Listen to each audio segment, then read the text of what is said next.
Hi friends, स्वागत आहे तुमचं दीपाली कुक स्टुडिओ मध्ये। आज मी तुम्हाला घरच्या घरी इडलीचं पीठ कसं तयार करायचं ते दाखवणार आहे, ते पण दोनच साहित्यामध्ये।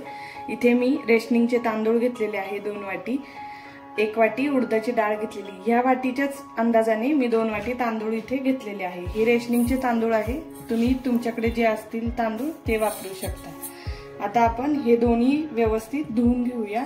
ही उडदाची डाळ एका भांड्यामध्ये काढून घेते आणि आता आपण ही व्यवस्थित 4-5 पाण्याने स्वच्छ असे धुवून घेऊ।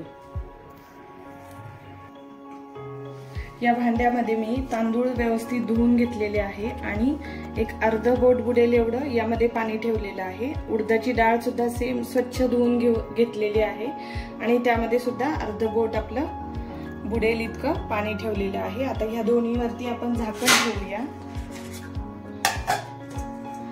या दोन्हीवरती आता आपण झाकण ठेवले आणि हे उबदार ठिकाणी आपण दोन्हीही 7 ते 8 तास व्यवस्थित भिजवून देणार आहोत आणि त्यानंतर बाकीची प्रोसेस करू। आता 7 ते 8 तास झालेले आहेत आपले तांदूळ आणि डाळ आपण भिजत ठेवले होते। तर आपण बघूया की ते व्यवस्थित भिजलेत का। एकदम व्यवस्थित असे भिजलेले आहेत बघा आपले तांदूळ आणि डाळ सुद्धा व्यवस्थित भिजली आहे, हे पहा। आता आपण याचं पाणी काढून टाकूया। 2 ते 3 पाण्याने स्वच्छ धुवून घेऊ आणि मिक्सर वरती दोन्ही पण बारीक करून घेऊया। या भांड्यामध्ये मी आपले तांदूळ आणि डाळ व्यवस्थित बारीक करून घेतलेले आहे, हे बघा। आता आपण व्यवस्थित मिक्स करून घेऊ।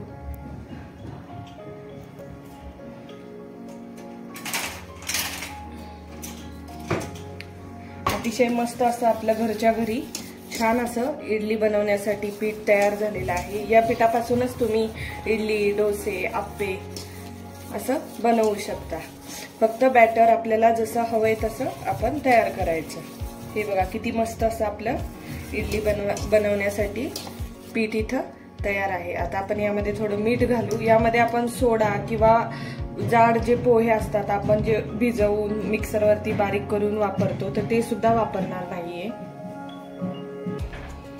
आता आपण यामध्ये अर्धा चमचा मीठ घालूया आणि मिक्स करून घेऊ। यामध्ये आपण सोड्याचा सुद्धा वापर केलेला नाहीये।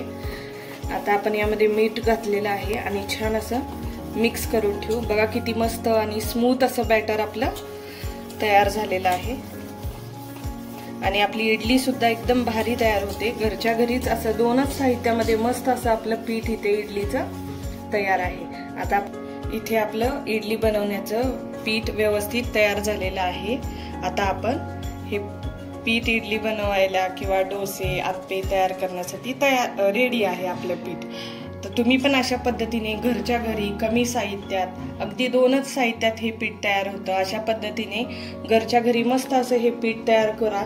माझी ही इडलीच्या पिठाची रेसिपी तुम्हाला कशी वाटली हे नक्कीच मला कमेंटमध्ये सांगा। माझ्या चॅनलला लाईक करा, शेअर करा, कमेंट करा, सबस्क्राईब करा।